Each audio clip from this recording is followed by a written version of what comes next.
एक बार फिर से बेला बहन के द्वारा दिया गया सुंदर वचन के लिए मैं धन्यवाद देता हूँ। जैसे उन्होंने बीच में हमारी बहन की ज्योति बहन के लिए गवाही दी, सच में हमारा परमेश्वर वो। और इसीलिए मैं भी उस बात को लेके आगे बढ़ना चाहता हूँ, क्योंकि आज के जो समय में जब हम अपने परमेश्वर से संगति रखते हैं, चाहे वो प्रार्थना के द्वारा रखते हैं, चाहे उपवास के द्वारा रखते हों, चाहे परिवार के साथ रखते हों, चाहे कलीसिया के साथ रखते हों, चाहे आपस में मिल के संगति रखते हों, क्योंकि प्रभु सब जानता है। वचन में लिखा हुआ है कि उसके सामने हर एक बातें बेपर्दा के समान है। इसको ही थोड़ा सा लेके मैं उपवास की तरफ जाऊंगा, क्योंकि उपवास मनुष्य के लिए एक उसकी उन्नत जरूरी है। जैसे प्रार्थना है, उपवास है, ये अगर हमारे जीवन हमारे हम अपने बढ़ते जाएंगे। जैसे बीते बीते दिनों में प्रार्थना का विषय आप सबों ने भी सुना, और हम सब इस बात को एक अंग होता है, प्रार्थना का एक अंग होता है। जैसे संसार में धर्म पत हमें जो परमेश्वर के द्वारा दी एक पत्नी दी जाती है, जैसे वो हमारे शरीर का अंग होता है, वैसे ही प्रार्थना और एक हमारे जीवन का एक अंग होता है। हम उसको ताकते हुए दिन प्रतिदिन आगे बढ़ते हैं। बीते दिन की एक राय मैं देना चाहता हूँ अपने जीवन की, कि लैंड्स के डेज चल रहे थे, 40 दिन के उपवास के दिन चल रहे थे। तो मैंने, क्योंकि मैं तो शुगर का पेशेंट हूँ, मैंने हाथ खड़ा कर दिया कि मेरा भी इस तारीख का उपवास का दिन रख दीजिएगा, मैं भी कल चर्च में आके और मैं प्रार्थना करूंगा। कह दिया, घर आ गए, तारीख समय समय निर्धारित हो गया, समय हमको जाके करना है। मैंने आया, वाइफ से बोला, मैंने हाथ तो खड़ा कर दिया कि मैं इस समय से इस समय प्रार्थना में बैठूंगा और शाम तक उपवास में रहूंगा। कहते तुमने पूछ तो लेना चाहिए था भाई, तुम्हें शुगर के पेशेंट हो, तुम क्या बर्दाश्त कर पाओगे?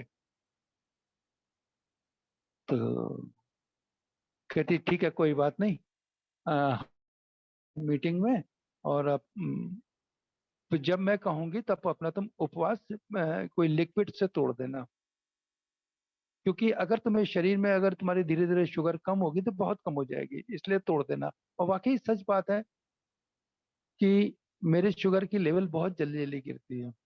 खैर, इसी को हम देखते हुए हम कुछ वचनों पर चलते हैं कि उपवास हमारे जीवन का क्या महत्व है। पहले हम देखते हैं, शमूएल की किताब निकालते हैं, पहला शमूएल उसका 12वां अध्याय और उसका 16 वचन।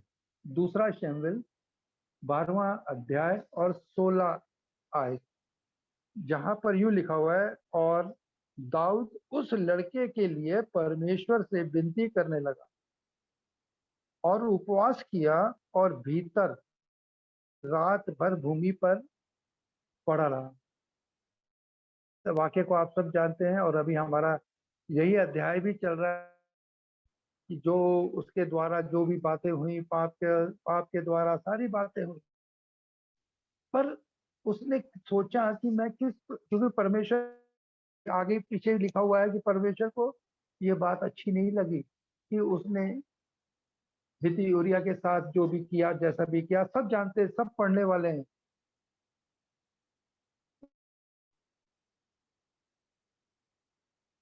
तो उज्जिया के की पत्नी के से दाऊद के वशा में जो वंश हुआ, जो दाऊद के द्वारा हुआ, उसने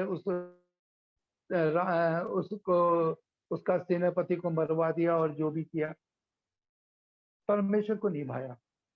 जब परमेश्वर को निभाया और जो उसके जब वो बच्चा बीमार पड़ा, परमेश्वर ने पहले कह दिया था ये बच्चा मर जाएगा, तो वो पुस्तक में लिखा हुआ है। फिर भी दाऊद रात दिन 7 दिन तक लिखा हुआ है, 7 दिन तक वो उपवास और प्रार्थना में लगा कि परमेश्वर उस पर दया करे। परमेश्वर सब पर दया करता है क्योंकि वो दया करने वाला है। फिर उसने माफ किया, परंतु जब उसने बच्चे के लिए कहा तो उसको ले लिया। फिर हम आगे चलते हैं, भजन संहिता में से कुछ आज फिर से पढ़ेंगे। भजन संहिता उसके भजन संहिता 35 और 13, 35 और 13 में यूं लिखा हुआ है, जब वे रोगी थे तब तो मैं टाट पहन और उपवास करके दुख उठाता रहा और मेरी प्रार्थना का फल में जा लौटा। सच में उपवास हमारे जीवन का एक वो होना चाहिए कि हमें सामर्थ्य मिल में आगे दिन पर दिन आगे बढ़ते रहते हैं। इसके बाद एस्तर की किताब से भी हम एक वचन पढ़ेंगे, उसका अध्याय और उसकी 16वीं आयत, जहां पर वचन यहाँ पर यूं लिखा हुआ है कि तू जाकर शिशोन के सब यहूदियों को इकट्ठा कर और तुम सब मिलकर मेरे निमित्त उपवास करो। 3 दिन और रात मेरे निमित्त उपवास करो। 3 ना, अच्छा मैं वापस पढ़ूंगा क्योंकि मैंने थोड़ा गलत पढ़ा है कि तू जाकर शिशोन के सब यहूदियों को इकट्ठा कर और जब तुम मिलकर मेरे निमित्त उपवास करो। 3 दिन और रात ना तो कुछ खाओ और ना कुछ पियो। 3 दिन, आगे भी बहुत सी बातें हैं, परंतु यहाँ पर और मैं भी अपनी सहेलियों सहित उस रीति उपवास करूंगी और ऐसी ही दशा में मैं नियम के विरुद्ध भीतर जाऊंगी और यदि नाश हो गई तो हो गई। कितने मतलब एस्तर का जीवन के बारे हम अगर पढ़ते हैं कि जीवन से मिलती है। हम पढ़ते हैं कि मैं उपवास के साथ, एक बार अपन हम चलते हैं फिर से दानियल के में चलते हैं कि दानियल भी कैसे उपवास और प्रार्थना। दानियल उसका 9वां अध्याय और उसकी 3री आयत, यहाँ पर यूं लिखा हुआ है 3री आयत में, तब मैं अपना मुख प्रभु परमेश्वर की ओर करके गिड़गिड़ाहट के साथ प्रार्थना करने लगा और उपवास कर और टाट पहन राख में बैठकर वरदान मांगने लगा। ऐसा नहीं है कि आप निन्वे का हाल देख लीजिए, जब वह गया तो सबने अपने ऊपर टाट पहन लिया। अय्यूब के जीवन को देख लें कैसे हुआ और कैसे उसके बदन के अंदर क्या हुआ। बहुत सी हैं ऐसी बातें जो मनुष्य के जीवन में होती है, और जब मनुष्य अपने आपे में आता है। अगर एक छोटा सा, बार बार ये उड़ाऊ पुत्र के विषय में आता है, बार बार हर एक भाई बहन इस विषय पर आता है। वहां लिखा जब वे आपे में आया। आपे में आया मतलब अपने होश में आ गया, तब उसको किसका घर याद आया?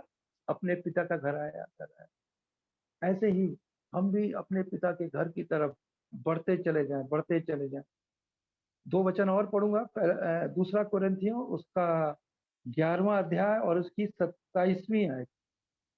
दूसरा कुरिन्थी और उसका 11वां अध्याय और उसकी 27वां आयत। परिश्रम और कष्ट में बार बार जागते रहने में, मुंह मुंह प्यासे में, भूख प्यासे में, बार बार उपवास करने में, जाड़े में और उघाड़े रहने में। एक बार फिर से यहाँ पर पौलुस के द्वारा ये लिखा जाता है कि किस प्रकार से हमको, और आगे अगर हम पढ़े कलीसिया की, वो चिंता करता था प्रतिदिन कलीसिया को बढ़ाने के लिए, वो उनको उभारना। एक और पढ़ के मैं खत्म करूंगा, और यह है लूका उसका दूसरा अध्याय और उसकी 37वीं आयत 37, जहां पर यह लिखा हुआ है, लूका उसका वह